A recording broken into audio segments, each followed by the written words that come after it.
I begin in the name of God, the most gracious, the most merciful.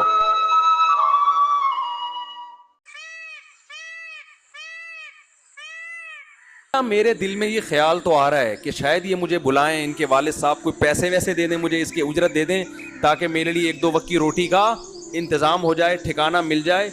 تو اے اللہ میں ان سے تو نہیں کہہ رہا، کیونکہ پھر ان کے دل میں یہ وسوسہ آ سکتا ہے کہ یہ اس خدمت کے پیچھے معاذ اللہ لالچ تھی، جبکہ میری خدمت کے پیچھے کوئی لالچ نہیں تھی. لیکن اگر جو میرے دل میں خیال پیدا ہو رہا ہے نا، تو اس خیال کو حقیقت میں اگر تبدیل کر دے تو مجھے اس پر کوئی اعتراض نہیں ہے. تبھی دعا مانگی. ثم تولا الی الظل، قرآن کہتا ہے درخت کے سائے کے نیچے آئے اور اللہ سے دعا مانگ. جب بچیوں کو پانی پلایا نا لڑکیوں کو، تو فوراً درخت کے نیچے آ کے کھڑے ہو کر کہنے لگے ربی انی لما انزلت الی من خیر فقیر، اے اللہ تو نے اگر میری طرف کسی خیر کے نازل کرنے کا ارادہ کر لیا ہے تو میں اس کا فقیر ہوں، محتاج ہوں، اپنے فیصلے سے پیچھے نہیں ہٹنا. ٹھیک ہے نا؟ کیا زبردست بلاغت ہے قرآن کی، اور پیغمبر کیسے اعتدال پر ہوتے ہیں. اللہ سے مستغنین، آپ نے بھی اگر کسی کی خدمت کی نا اور آپ کو یہ خیال آ جائے کہ شاید پیسے دے دے اور آپ محتاج بھی ہو، اس سے نہیں مانگو، مگر اللہ سے کہہ سکتے. اللہ سے آپ ضرور کہو، اللہ سے تھوڑی مستغنی ہے.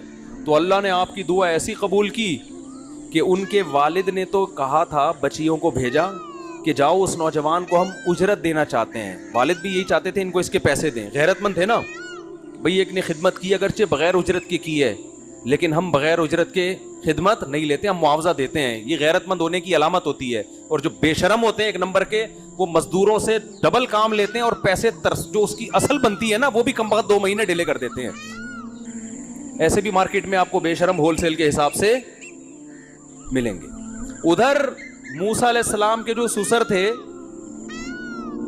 وہ فری کی خدمت کے بھی کہہ رہے نہیں، فری میں نہیں بلکہ اس کا معاوضہ دوں گا. اور یہاں پہلے بتاتے ہیں تمہاری یہ دہاڑی ہے، کام اس سے زیادہ لیتے ہیں اور ٹائم پہ اجرت نہیں دیتے. تو یہ غیرت کے بالکل الٹ ہو گئے کہ نہیں ہو گئے؟ تو اب بتاؤ کون سا اچھا ہے، بے غیرت بننا اچھا ہے یا غیرت والا بننا اچھا ہے؟ جب غیرت والے بنو گے نا تو اللہ کے وہ معاملات ہوں گے جو موسیٰ علیہ السلام کے ساتھ ہوئے اور ان کے سسر کے ساتھ ہوئے. پھر غیب سے اللہ کی مددیں ایسے ہوتی ہیں. تو حضرت موسیٰ علیہ السلام گئے ہیں، ان لڑکیوں نے کہا کہ بھئی ہمارے والد آپ کو اجرت دینا چاہتے ہیں.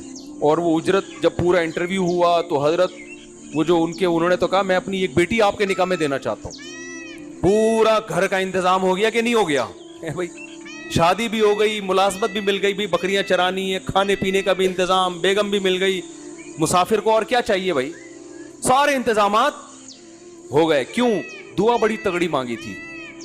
تو میری بھی یہ عادت ہے، مجھے بھی کبھی کہیں کچھ ایسا امید ہو نا کسی بھی معاملے میں تو میں یہ دعا لازمی پڑھتا ہوں، ربی انی لما انزلت الی من خیر فقیر. اس کو یاد کر لیں.